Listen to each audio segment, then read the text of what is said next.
तमाम कानूनी अड़चनों एवं सियासी व्यवधानों के बाद भी नीतीश सरकार ने जाति आधारित गणना रिपोर्ट जारी कर दी है। रिपोर्ट जारी होने के बाद सियासी हलकों में हलचल मची है और नेताओं की प्रतिक्रियाएं आनी शुरू हो गई हैं। लालू प्रसाद यादव ने ट्वीट करते हुए कहा है कि अब सरकार को जिसकी जितनी जनसंख्या है उसको उतनी हिस्सेदारी सुनिश्चित करनी चाहिए। वहीं तेजस्वी यादव ने भी प्रेस कॉन्फ्रेंस करके कहा है कि यह ऐतिहासिक क्षण है। विरोधी दल की ओर से गिरिराज सिंह, भाजपा नेता गिरिराज सिंह ने कहा है कि यह सरकार बिहार की जनता और जो गरीब गुरबे हैं उन्हें भरमा रही है। डॉक्टर राम मनोहर लोहिया ने कहा था कि संसोपा ने बांधी गांठ, पिछड़ा पावे 100 में 60। अमर शहीद जगदेव बाबू ने भी कहा था 100 में 90 शोषित है, 90 भाग हमारा है, 10 का शासन 90 पर नहीं चलेगा, नहीं चलेगा। कांशीराम ने भी यह नारा दिया था जिसकी जितनी संख्या भारी उसकी उतनी हिस्सेदारी। आज यह जो रिपोर्ट जारी हुई है, जाति आधारित गणना या रिपोर्ट सर्वे भी कह सकते हैं, उसकी रिपोर्ट जारी होने के बाद अब सोशल मीडिया से लेकर आम लोगों के बीच यह सवाल उठने लगे हैं कि जिसकी जितनी आबादी है उसको उतनी हिस्सेदारी मिलनी चाहिए। तो चलिए आज हम इसी मुद्दे पर मुजफ्फरपुर शहर के कुछ गणमान्य लोग और कुछ पार्टी से जुड़े लोग भी हैं यहाँ, तो उनसे हम बात करते हैं और जानते हैं कि इस मुद्दे पर वे क्या सोचते हैं। तो आइए हम उन सब से बात करते हैं। तो जाति आधारित जनगणना की रिपोर्ट जारी हो गई है, आपका क्या कहना है? आप अपना परिचय देते हुए बताएंगे। पूर्व प्रदेश अध्यक्ष आम आदमी पार्टी बिहार शत्रुघ्न साहू।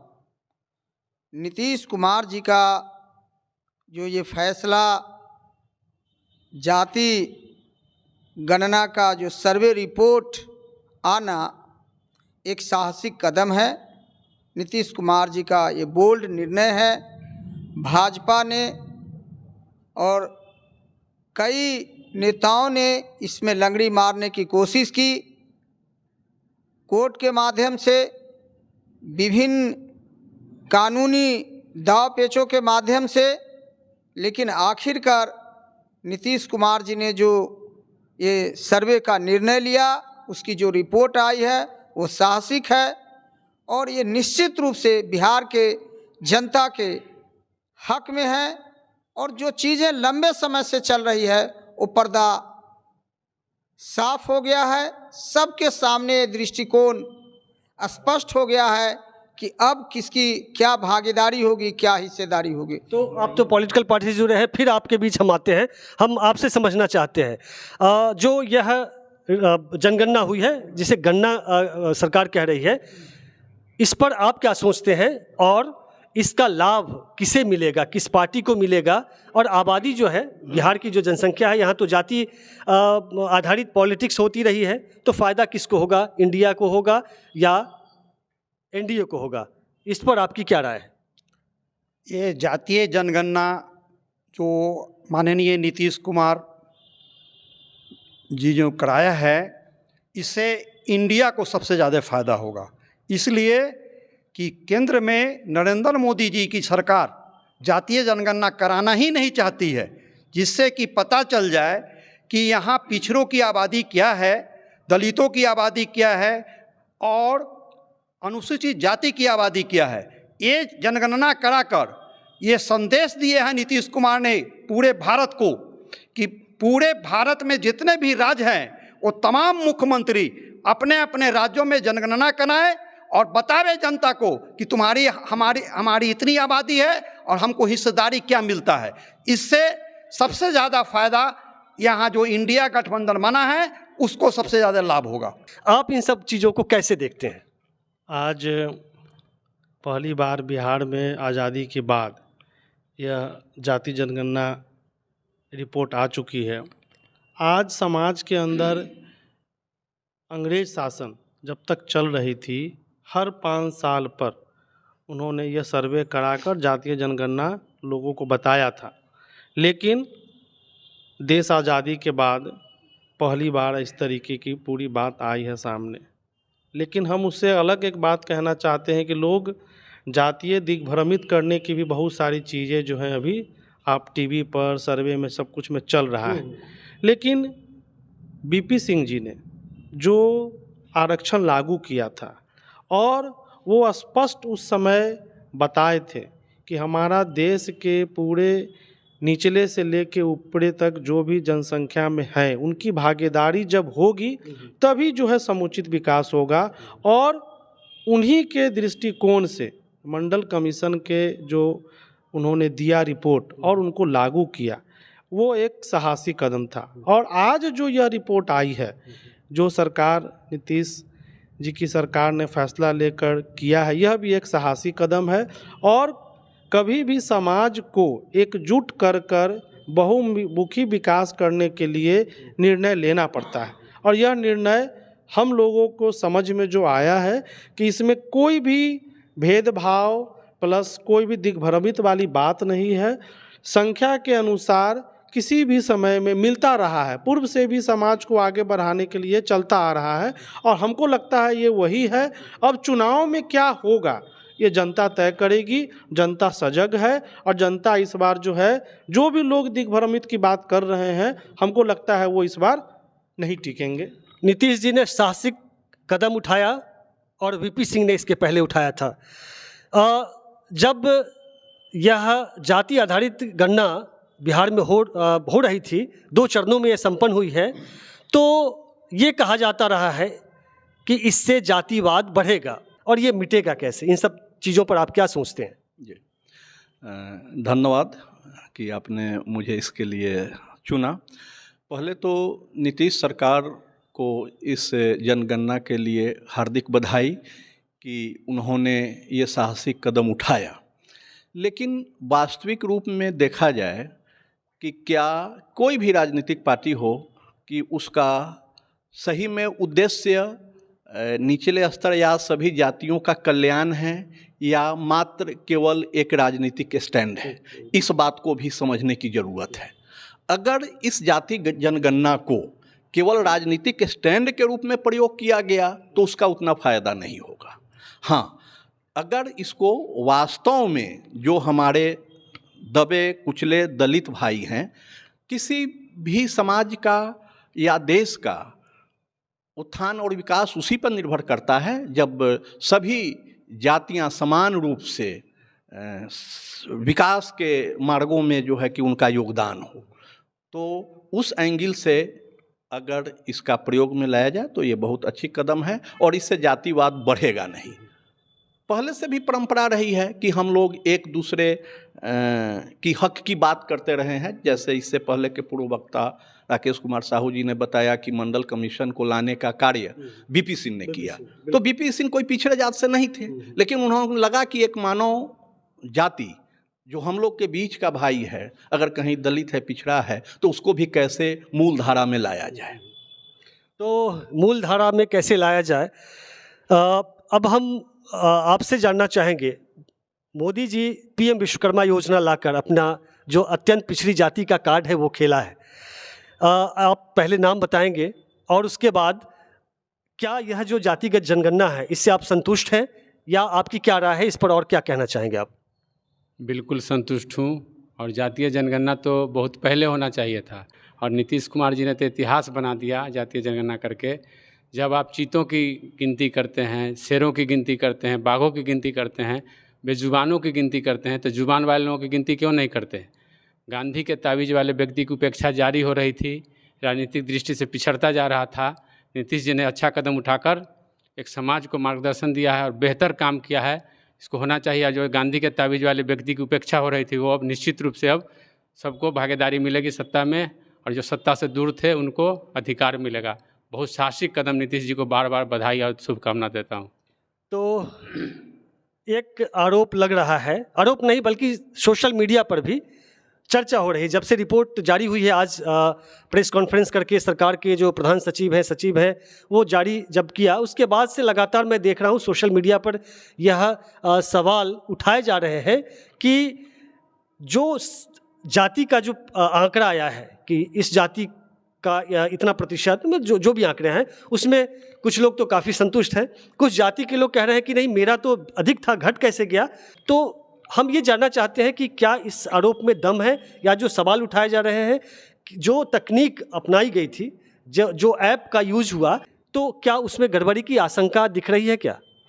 नहीं, मैं डॉक्टर विकास, ऐसी कोई बात नहीं है, क्योंकि जो गणना 2 चरणों में की गई थी उसमें जो आपके प्रणक थे या जो सर्वेयर थे उसने बहुत परखा है। अब समाज के कई लोग माइग्रेट हो चुके हैं, अगर वो है ही नहीं अगर वहाँ पे, और ख़ासकर ये गरीब तबके के लोग नहीं हैं अपने घर पे, वो परदेश कमाने चले गए हैं, तो उनकी आवाज़ कुछ शायद गिनना नहीं की गई होगी, क्योंकि यह गणना सिर्फ बिहार प्रदेश में हुआ है, न कि अन्य जगहों पे जहाँ वो पहले से माइग्रेट हो चुके हैं या काम करने गए हुए हैं। तो उनकी हो सकती है, उनके जो नेता हो सकते हैं, उनके जो सामाजिक कार्यकर्ता हो सकते हैं, इस आरोप लगाना लाजमी होगी कि शायद 200-400 और बढ़ जाए उसी गणना में, क्योंकि हमने देखा है कि 209 जातियों की जो डाटा आई है उसमें कई जातियाँ 1000 से भी कम, कई जातियाँ 100 से भी कम आंकड़ा पार कर रही है, तो उसमें उसका आरोप लगाना लाजमी है। लेकिन यह जिनका गणना हो चुका है वो शायद तथ्यपूर्ण है, उसमें कोई गड़बड़ी नहीं हुई है। महागठबंधन की सरकार ने इस रिपोर्ट को जारी की है, तो अब सवाल ये भी उठेंगे कि आप पार्टी संगठनों में जाति के हिसाब से टिकट दीजिए, या संगठनों में जो भागीदारी होगी वो भी सवाल अब उठाए जाएंगे ना। मुझे लगता है कि बढ़ई जाति से अभी तक कोई विधायक है क्या? नहीं, कोई विधायक नहीं है, MP नहीं है बिहार से कोई नहीं। कितना आंकड़े कितना परसेंट आया है इस आंकड़े में? 1.45%। 1.45% आई है, और अभी तक ना कोई MLC बढ़ी जाति से हैं, न MLC हैं, न MP हैं। एक आध अब IAS अफसर में आए हैं, लेकिन अब तक कोई राजनीतिक कदम नहीं उठा उनके लिए। तो आपने देखा अभी बढ़ई जाति से अभी तक बिहार में कोई विधायक नहीं है, तो स्वाभाविक रूप से मांग बढ़ेगी, और ये मांग पूरी करनी होगी पहले राजद और जदयू को भी कि आप बढ़ई जाति से विधायक दीजिए, मतलब टिकट दीजिए विधायक, MLA का, MLC का। यही है, आप कुछ कहना चाहेंगे? और कोई जिज्ञासा हो आपके पास? क्या बोलिए? क्या इसका असर, दूरगामी असर क्या होगा, क्या लगता है? इसका जो दूरगामी असर होगा, जो बिहार के मुख्यमंत्री नीतीश कुमार ने जो कर दिया है वो पूरे भारत में गूंजेगा, और केंद्र सरकार को इससे छटपटाहट होने लगेगी, और जितने भी भारत में राज्य है, जितने भी मुख्यमंत्री हैं, उनको किसी भी हालत में जातीय जनगणना कराना होगा, और इसका आवाज़ बुलंदी से उठेगा। और आज जो इंडिया गठबंधन जो बना है, उस इंडिया गठबंधन में जितने भी पार्टियां हैं, अगर वो पार्टियां इस बात को ध्यान दे और जाति आधारित जो टिकट बांटना है, MLC बांटना है, संसद को जो देना है, विधायक को जो देना है, उसके आधार पर अगर टिकट देते हैं तो इनकी जो है सफलता जो है सामने खड़ी है, और सफलता मिलेगा। तो सफलता मिलेगी। जो लगातार इधर 10 साल से बीजेपी का प्रभाव पिछड़ों में, अत्यंत पिछड़ी जातियों में और दलितों में भी असर बढ़ा, धर्म को लेकर के वो आगे बढ़ी, हिंदुत्व को लेकर के, और हिंदुत्व की हवा निकालने में जो ये सरकार लगी है, तो क्या लग रहा है ये असरदार होगा बिहार में? क्या लग रहा है राजनीतिक दृष्टि से अगर देखें इस जातिगत जनगणना को, तो आप क्या सोचते हैं, क्या देखते हैं? धर्म की बात हम करते हैं तो धर्म को लेकर आज जो डिबेट हम लोग टीवी पर चाहे लोगों के बीच में देख रहे हैं, हिंदुत्व हो चाहे सनातन हो, ये सारी बातें कर बीजेपी 2 बार से आ रही है। लेकिन जब राम जन्मभूमि की न्यास बोर्ड की बात आती है, और वहाँ पर जब देखा जाता है कि भाई जो कमेटी बन रही है उसमें कोई भी दलित, कोई भी OBC, एक भी व्यक्ति ऐसा नहीं है जिन पर ये कार्ड खेल रहे हैं, वो एक भी व्यक्ति उसमें नहीं है जो बोर्ड बनाते हैं। तो उनका चेहरा अब ये हिंदुत्व और तरह तरह की बात जो फैलाकर आ गए हैं वो इस बार अब नहीं चलने जा रहा है। और धर्म को लेकर जो ये लोग अलग अलग तरीके की शगुफा जो छोड़ देते हैं उससे भी अब लोग वाकिफ़ हो चुके हुए हैं और नीचे से लेकर ऊपर तक सब लोग इनका चेहरा आप समझ चुका हुआ है। और इस बार जितनी बड़ी विडंबना नौजवान के साथ जो आप देख रहे हैं, युवा जो है रोड पे भटक रहा है, व्यवसायी जो है परेशान है, सारे लोग जो है चिंतित है, भूखमरी के शिकार हो रहे हैं, गरीबी का निरंतर अभी जो सेंसेक्स आया, गरीबी की जो अनुपात है वो कितना बड़ा व्यापक बढ़ चुका हुआ है। इससे जो है चिंता एकदम नीचे से लेकर ऊपर तक सभी लोगों में है, लेकिन ये धर्म के नाम पर उसको छुपाने के लिए उस चीज़ में ढकेल देते हैं कि लोग इसकी चर्चा न करें। धर्म के की आड़ लेकर के मोदी जी बचते रहे हैं और तमाम जनहित के मुद्दों या महंगाई या तमाम बेरोजगारी बढ़ती ही गई है। क्या ये सच है? मोदी जी ने तो काफ़ी काम किया है, देश दुनिया में मोदी जी का डंका बजता रहा है, G20 कराया है और गैस के दाम भी 200 रुपये कम कर दिए हैं। अब क्या चाहिए जनता को?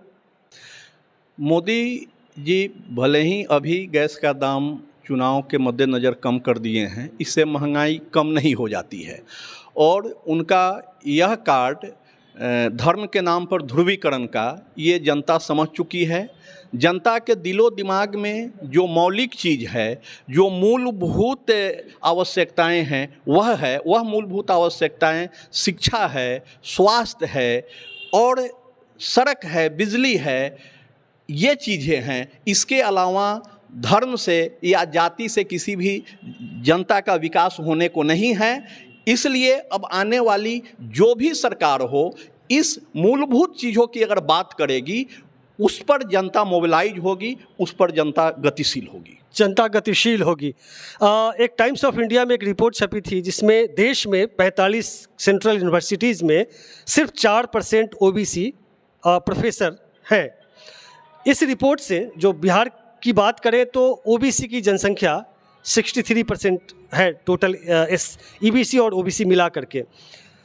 इतना गैप है, ये राष्ट्रीय स्तर पर भी होगा, थोड़ा बहुत कम ज़्यादा हो सकता है, लेकिन 85 और 15% की रेशियो पहले से भी चर्चा में रही है। आप क्या सोचते हैं, ये हिस्सेदारी की बात जो बड़ी होगी तो ये कुछ रेशियो घटेगा, क्या होगा? यदि इंडिया गठबंधन को जनता का व्यापक जन समर्थन मिला, जो नीतीश कुमार जी ने निर्णय लिया है, इस निर्णय का प्रभाव पूरे देशव्यापी बना, तो निश्चित रूप से जो चीज़ें, जो कमियां हैं, उस सबको सरकार दूर करेगी और सामाजिक समानता लाएगी, विषमता दूर करेगी और ऊंचाई पर निश्चित रूप से जो भी पिछड़े दबे कुचले लोग हैं उनको स्थान मिलेगा। धर्म की राजनीति के बीच ये जाति की राजनीति बिहार में हुई है, हो रही है, लोगों के बीच क्या चर्चा है नीतीश कुमार के बारे में कि 2 अक्टूबर के दिन, गांधी जयंती के दिन जो इन्होंने ऐतिहासिक फैसला सुनाया है जनता को, वो बहुत काबिल तारीफ़ है। और आज गांधी जी की प्रासंगिकता दिखती है कि 2 अक्टूबर को जो 6 सूत्र जो गांधी जी का था, उसमें उन्होंने समानता का अधिकार, महिलाओं को सशक्तिकरण और सभी लोगों को सत्ता में भागीदारी की बात करी थी, वो आज 100% दिखता है। आने वाले समय में एक बहुत बड़ा मजबूत विकल्प बनेगा देश में और पूरे देश के लोग इससे उत्साहित होंगे और कहेंगे कि मेरे देश में, मेरे राज्य में भी जातीय जनगणना हो। क्या फ़ायदा होगा इससे?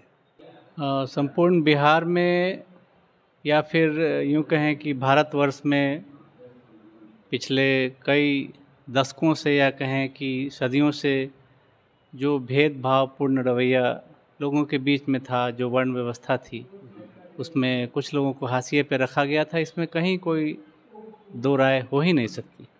अगर किसी की दो राय होती है तो किसी न किसी रूप में मुझे लगता है कि वो उनका ये रवैया है वो कहीं ना कहीं से पक्षपातपूर्ण प्रतीत होता है। तो इससे क्या है कि हमारे समाज में, जैसा मुझे लगता है कि इस तरीके से लोगों में समानता आने की ज़्यादा संभावना है। हम चाहे जितने भी डेवलप्ड हो जाएं, ये जो जातिगत भेदभाव है या भेदभाव की जो भावना हमारे बीच में है, चाहे वो उच्च जाति में हो चाहे वो निम्न जाति में हो, तो जब तक आंकड़े नहीं होंगे हमारे पास, और सरकार करती भी ऐसा ही है काम कि जिस क्षेत्र में सरकार को काम करना होता है या जिस क्षेत्र के लिए नीतियां बनानी पड़ती है, उस क्षेत्र के भौगोलिक और सामाजिक स्थिति को बिना ध्यान में रखे हुए नीतियां तो बन ही नहीं सकती हैं। तो जब तक हम ये नहीं जानेंगे कि फलाना कोई खास जाति है, वो इस हायरार्की में बहुत नीचे रह गई हैं, तो उनको उठाने के लिए उनके बारे में जानना ज़रूरी है, बेहद ज़रूरी है कि आखिर उनकी जनसंख्या कितनी है। तो ये बेहद ज़रूरी है। और बाकी जो सनातन धर्म और बाकी चीज़ों की जो बात हो रही है, ये कम्प्लीटली एक राजनीतिक स्टंटबाजी है।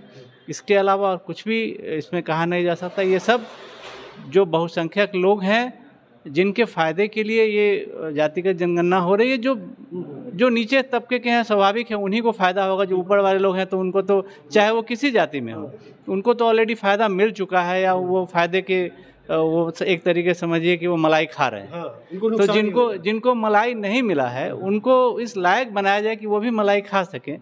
तो उनको ये समझाने की कोशिश की जा रही है सनातन धर्म वगैरह की बात करके कि नहीं तुम्हारे लिए मलाई ज़रूरी नहीं है, लेकिन उनको ये आभास नहीं होने दिया जा रहा है कि मलाई आपको खिलाया जाए। मतलब उनके सामने है कि धर्म बचाना, भ्रम की जरूरी है। बिल्कुल, उनके सामने भ्रम की स्थिति पैदा की जा रही है कि तुम्हारे लिए मलाई ज़रूरी नहीं है, लेकिन वो डायरेक्टली इस बात को बोल नहीं सकते हैं कि तुम्हारे लिए मलाई ज़रूरी नहीं है, तुमको मलाई से वंचित रखना चाहते हैं।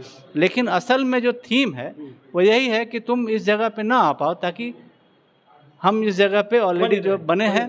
तो अब पूरे देश से यह मांग उठेगी जोरदार तरीके से कि पूरे देश में जातीय जनगणना हो और SC ST OBC को हिस्सेदारी की उम्मीद जगी है। तो आज इतना ही, फिर मिलेंगे अगले एपिसोड में किसी नए विषय के साथ। तब तक के लिए नमस्कार।